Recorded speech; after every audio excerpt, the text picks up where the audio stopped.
of AI. It's becoming an increasingly frequent topic lately in all realms of every profession. And it's not something that I think that we can simply ignore. I think it's definitely something that we could possibly leverage, but we need to be very careful about how we do it. So I'm not a generative AI expert. I dabbled in ChatGPT a bit, so I wanted to share a little bit about it with you today. And maybe if some of you all are using it, maybe you can share a little bit about how you're using it as well. So this is my slide, my introduction as a speaker.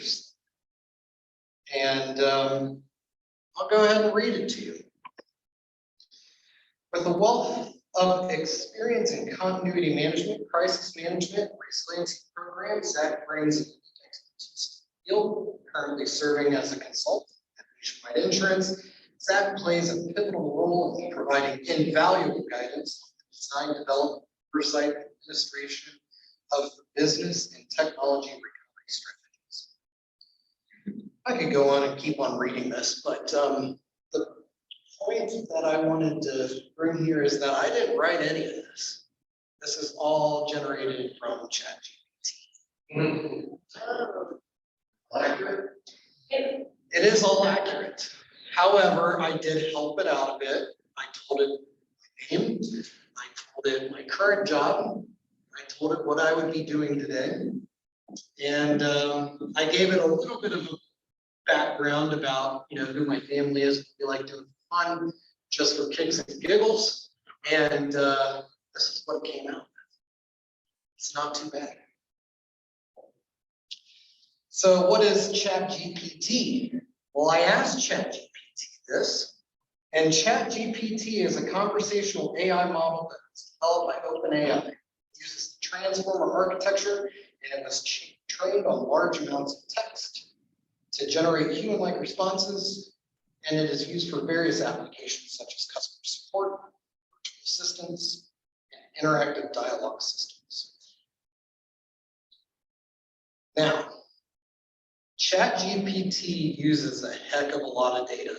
I did some playing around last night, and I asked ChatGPT, who are the business continuity experts that I could refer to in the state of Ohio? Alice's name popped up. Oh. So the data that this model is using is as of September 2021. And supposedly it's terabytes of data. I'm going to say exabytes of data because I get terabytes, it's just numbers. But it's using a lot of data, and it is referring to articles, research papers, probably websites. It's really a black box that it's referring to data on. ChatGPT does have API capabilities. So yes, I will be showing you guys the graphical user interface today that you can leverage in your day-to-day world to make your life easier. But you do have the ability to connect into its API and integrate it with your applications. Jimmy, I don't know, has anybody started using generative AI for Fusion yet? No, we have on our roadmap predictive analytics. So we think of like so planning for disruptions based on something goes down. How do I fix it? And we build now is something that shows something that's trending.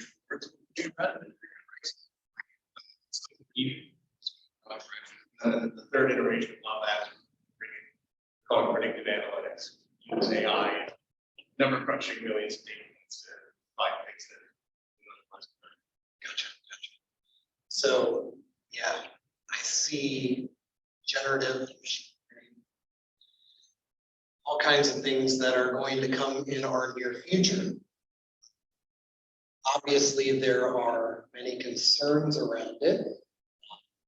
A lot of what ChatGPT using is technically, somebody mentioned it earlier, plagiarism, because it's to other published papers, bring in that text, and you're using it for your purposes. So I will say this with asterisk. Be careful how you use it, and be careful what data that you put into it, because the data that you add is potentially data that can't be used. Yeah. So find citations and SMLs.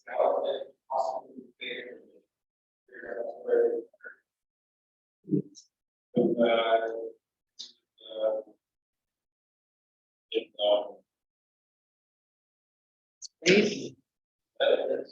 Especially in these cited cases, they were not going cases. It's even on ChatGPT. Oops. Oops.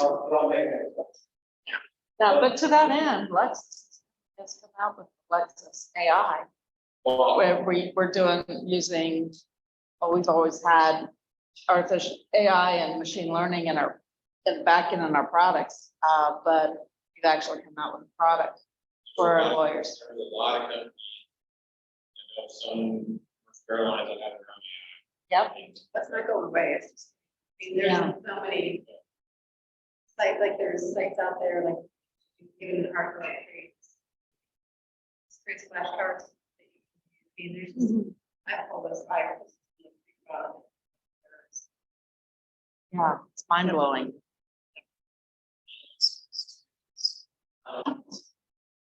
Essentially, but because it's incorrect information, may not be expected to. It could potentially contain biases. And with a chat generative tool, you don't necessarily have to worry about that too much, but if these companies who are primarily generating revenue are winning their products to generate results based off of that. Back to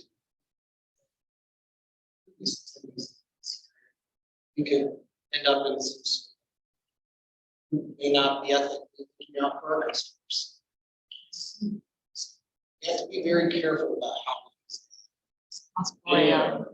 Another case to experiment how as a doctor giving bad news. Totally,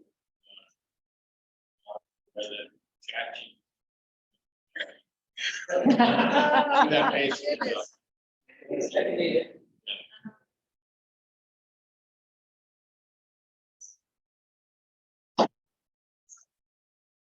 ChatGPT.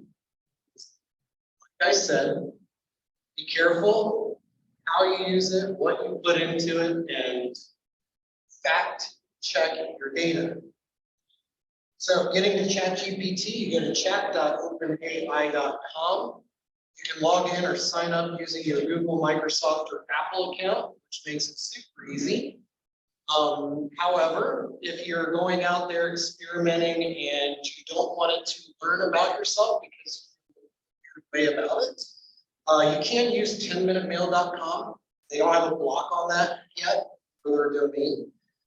Go to 10minutemail.com, generate an email for yourself, use it to sign up, and then play around and don't tell it anything about yourself. Really, the only thing that it could essentially know is your IP address, which could be damaging, but it gives you a little bit of it. And then once you're in Explorer, use prompts. So ChatGPT is a prompt-based generative tool. Those are very important if you're going to be using it. Otherwise, you may not get the results that you want. So you ask it, or give it a command, and then give it follow-up and make the results even better. Back to Aaron's lawyer example, don't just put something into ChatGPT, take the output and use it as your own. Fact check and change it into your own words and make sure that the words that you're using are the accurate words. And I put in a little creative little blurb here at the end, which was generated by ChatGPT. for a fun, whimsical way about how it would warn somebody about using its software. And it told me, warning, dear one, what flows forth from the realm of ChatGPT may not always dwell in the realm of truth, even if it dons a cloak of believing, which is kind of fun and pretty. We started, write me a business impact analysis. What's that? Ahead of me, Aaron.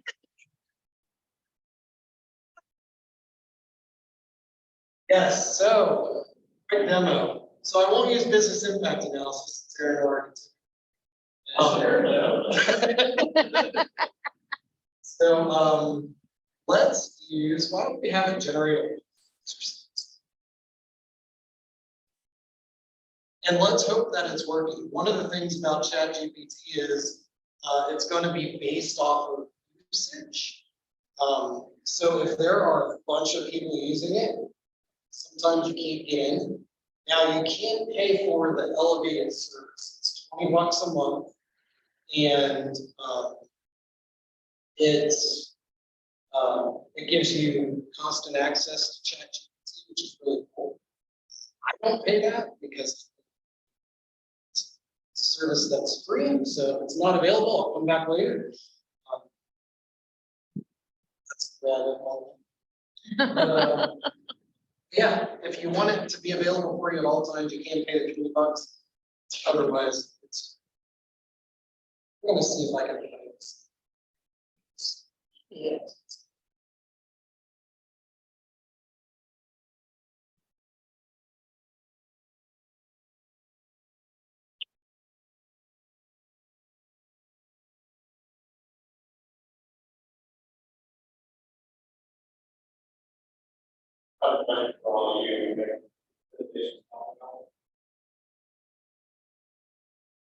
Talking about blocking, quantifying information. Blocking.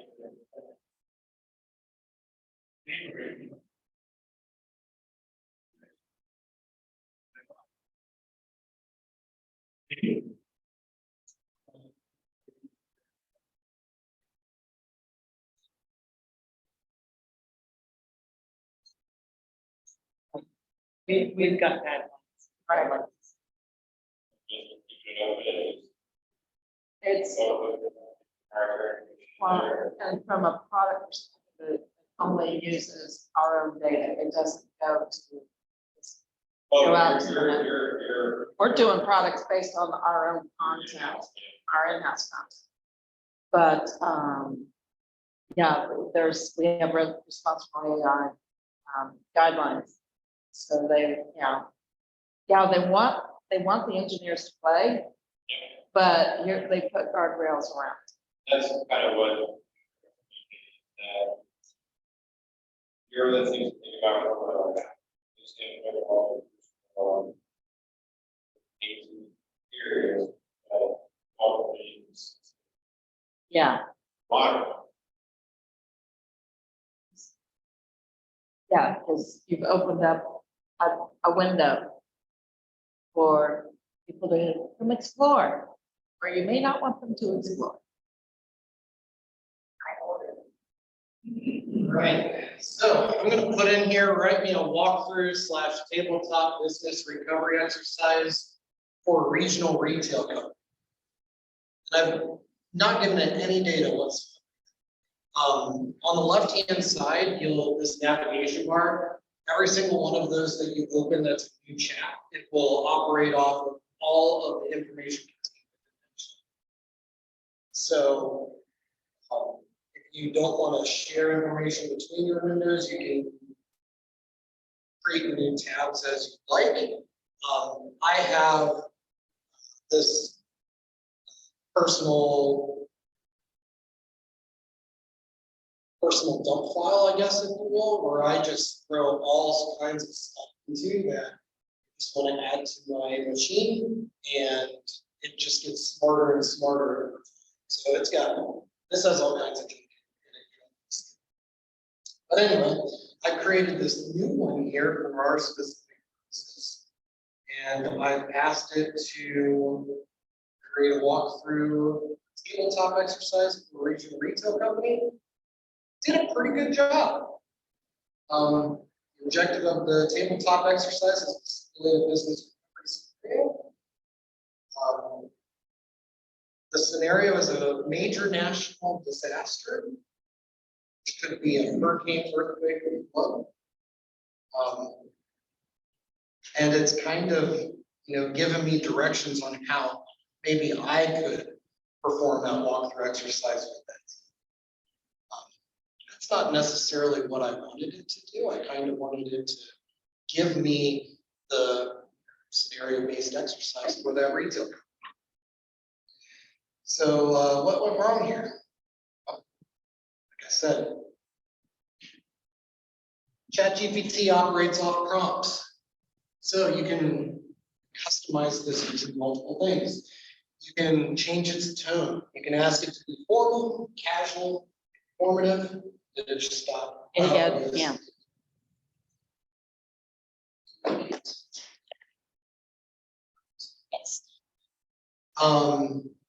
Format is another one. You can ask it to put it in an essay format, bullet points, outline. You can even make it do a dialogue, which is pretty crazy. I've had to come up with some pretty interesting stories. And I've heard some interesting stories. Definitely is entertaining. I can spend a couple of hours doing that every day.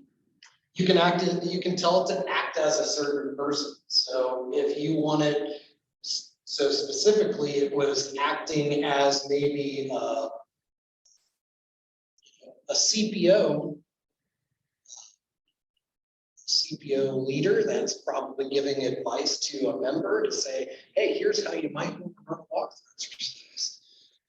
But maybe I would want it to act as a business leader and to give my recovery team some specific triggers to learn about what it is that they do during that particular situation. You can give it an objective to either inform, persuade, entertain, context, give it a scope. Sometimes, depending on what you put in ChatGPT, when you saw it generating, sometimes that thing can go on forever, depending on how big the topic is, and how much data it has about that topic. So specifying scope can be beneficial for you. You can list important keywords. You can give it limitations. So back to that big, long story. Say I only want 500 words, which is what I had to do with my bio because it just wanted to pick up all kinds of stuff about me. Like, I don't want all of that. So shorten to a couple paragraphs. You can give it examples, which is my machine language learning model that I keep on the side there. I have all kinds of examples that I've dropped in there over time that I continue to use. You can give it deadlines, you can specify the audience, you can indicate the language. So, interesting story is I recently went to Japan and you have Google Translate, you have, I forget the other ones that it's very popular. But I mostly use Google Translate while I was there, but I'm like, you know what, let me try ChatGPT. I tried ChatGPT. My daughter's fluent in Japanese. And I said, hey, how accurate is this? She said, you want to change that word? I wrote my Airbnb review completely in Japanese with ChatGPT. Wow. Only one word was wrong because it's a little too aggressive and I wanted to be a little light in my tone. So maybe if I asked ChatGPT to lighten up the tone a bit, it would come out right. Back to Dana's point, citations, yes, you can. I'm the only one who really has something that I need to. Mhm. So when you're adding or wanting it to change the format or be more casual, you're talking about making these new topics, you just type that in that bar, or where do you actually change that? You can do it either way. So it's chat based. So when you get your result, you can say, no, make the tone more. And then it'll make the tone more formal. Then you can say, I kind of want to do this to a more professional audience. It'll make the result more professional. Or if you know what you want ahead of time, you can just list it out in that box and say, give me the result, and then it kind of cuts it for you. But it's kind of neat to see, how the response changes as you add prompts into what you're trying. Let's see, points of view. Citations, I forgot. Yeah, you can request citations, but to Aaron's point, they may be wrong citations, so fact check. Points of view, you can consider multiple perspectives or opinions, which is kind of the same as counter arguments. You can ask for it to reference particular terminology, such as you can ask it to use analogies to help captivate your readers. You can ask it to use quotes, statistics, visual elements, which is interesting. I was not able to try this last night, but for this top prompts list that ChatGPT gave me, said that I could reference visual elements. Maybe we can try that together. You can request a call to action, so you can ask it to give due dates for particular items if you are sending somebody an email. And you can add sensitivity. So back to that, making sure that we're being empathetic and reasonable to all readers. Make sure that those sensitivity topics are added as well.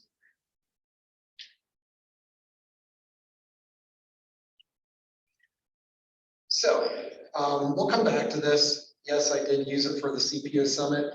Yes, I did use it for our member communications. Yes, I did use it for our LinkedIn announcements. If you happen to see those, that really gave some really good outputs for those. But the emails from your president were all mine, not Chad.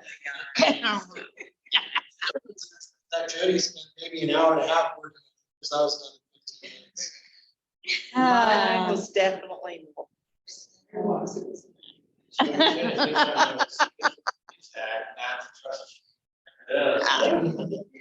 Maybe not. If it has a lot of,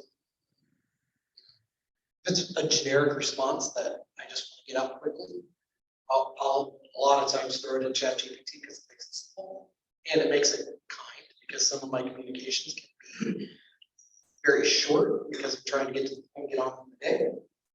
So it allows me to be a little bit more friendly and light in my communications. You're welcome, Jerry. I'm learning a lot right now. Like now, when I get emails from Zach. All right, so what can we ask this to do? So we might want to write this from a business leader perspective.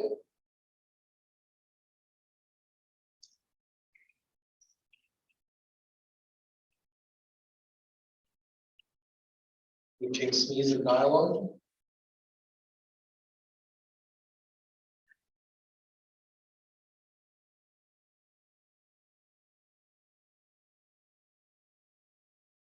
What else? Is that the key spell? Is it corrected? It will sometimes recognize it. I'll type something wrong in there and I'm like, oh, I knew what I was trying to say. Let's see. We may want to probably make this a time-based exercise.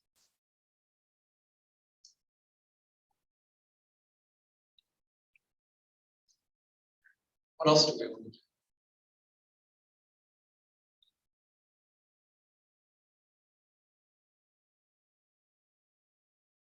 Shakespeare. Shakespearean. Oh my God.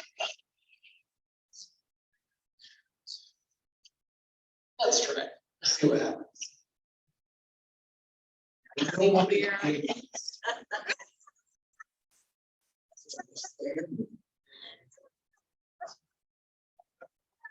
Struck by nature's fury.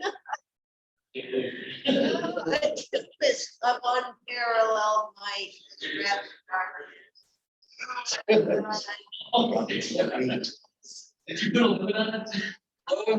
The scenario shot.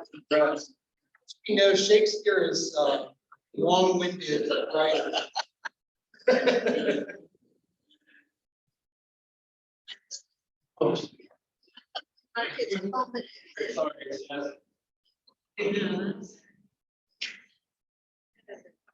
So that's rude.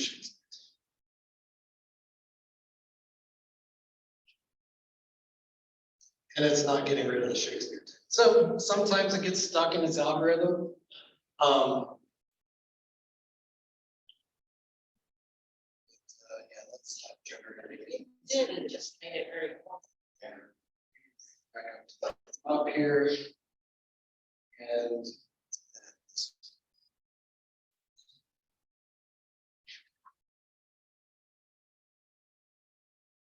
What's becoming scary is when you go into the customer service and right now, you can hear the AI. The other thing too, you're talking about is time frame for it. Just think this is global. Just think when they are niches, data, they're not. But this thing actually use that thing, because some countries, maybe they don't keep privacy. Maybe you have some discretion stuff. As it goes out there, you start asking their information. You're not gonna know what it's gonna say, or it's, they're already on ChatGPT. Or they will look at it, not even think. I was like, huge. Here. So when they tell you, like, you can write a troll, that should spread what they saw on Amazon, 15 minutes. It puts the graphics, it puts animation. It's gonna. We got it. Masters. And this paper, he actually wrote this paper, half class in ChatGPT. That's random. And we do prep paper.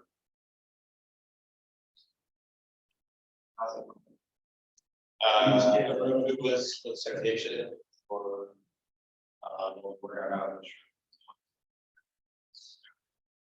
There's ways I could think. I don't know that. Of course, universities are using AI to figure out something. Yeah, exactly. You know, that's what's going on. Or maybe employees, that, ChatGPT or not necessarily, it's just gonna help. Help with what you're doing in terms of gives you good ideas and everything. Not necessarily. That's where it gets into the cry for legislation. That it's really important because it's responsible use of the technology.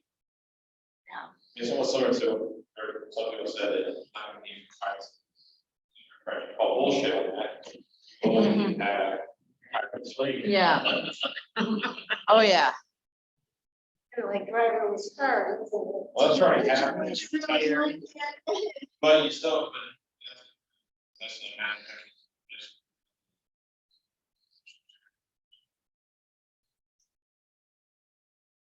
happening. I'm with you, Aaron. I don't think that it's going to replace many things. I think there are some rules out there that could be replaced. If you think of it like, you used to have elevator operators, right? You hop on an elevator. What floor do you want to go to? We don't have that anymore. That's because we have a computer room. But we still need security to make sure that bad people aren't getting to the appropriate. There's certain things that AI is not. Probably should have blown those out because Like that BCP professionals. right? I think they're just running out of stock. But, yeah. What do you guys want to see with ChatGPT? I did, no, what I did just play around with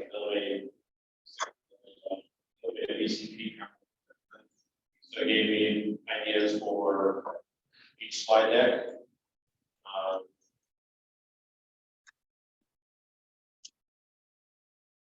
And here one, here one sheet, I actually sat down and play around with it and those. Just kept going. So you can definitely use it to get started. I mean, I would sit here for just a half hour thinking about what's my agenda gonna be like. I have an agenda now. Take each bullet point, research them, make sure that they're right, and then do your own research and fill in the details, especially business resiliency, business recovery, post-COVID. A lot of us are new in the industry. Are new people who might misinterpret some of the information being received as correct. But it's a great way to go to at least get a foundational understanding of how to move forward, and can take a lot of the legwork out of it.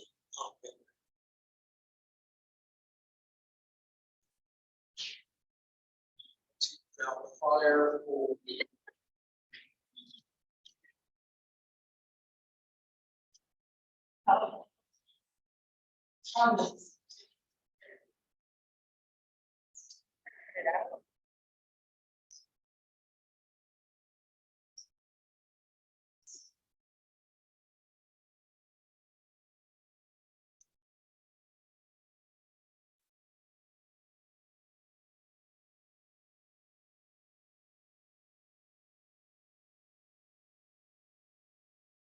All right. Anything else? Who here has used ChatGPT?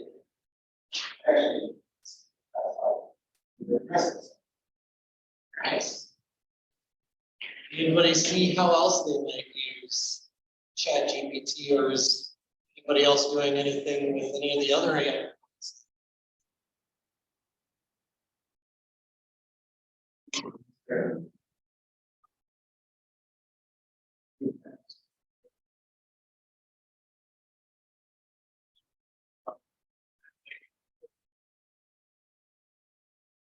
Building it into all. That's what it is. Microsoft is adding it. Just a little scary to consider. They're using these in our enterprises and contributing. You got further information that you require. When does your IP not become your IP anymore? Yeah, And guardrails on. yeah,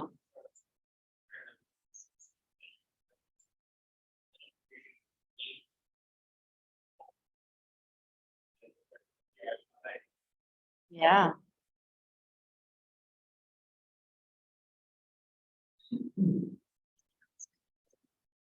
I know. Yeah, thank you. You got something new, you're like, probably no, because I probably. That's the other. Yeah. So we will resave, finish 10-minute break. I'll keep it short, yeah. 10-minute break, and then we will hear from Eric, who has some great information.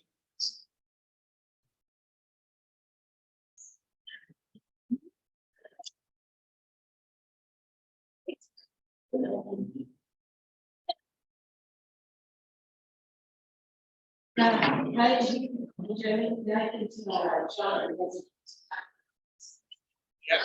I was actually big.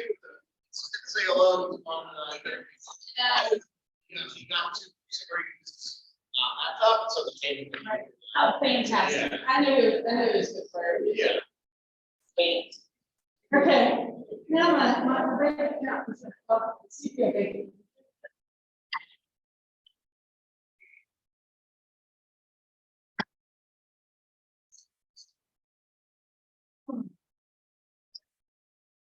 Come on, it's in the, back. How we use it.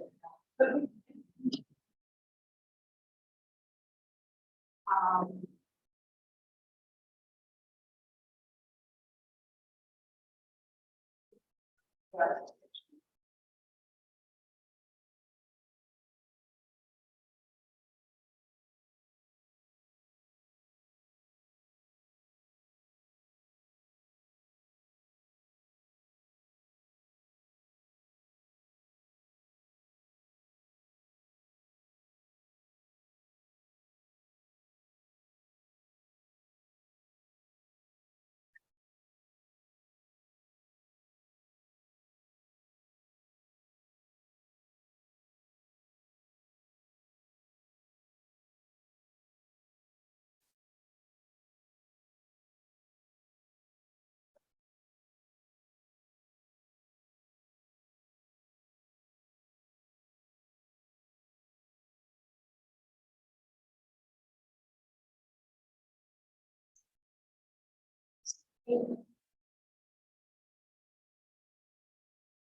I want to thank you all for patiently waiting as we sorted out some more technology issues here.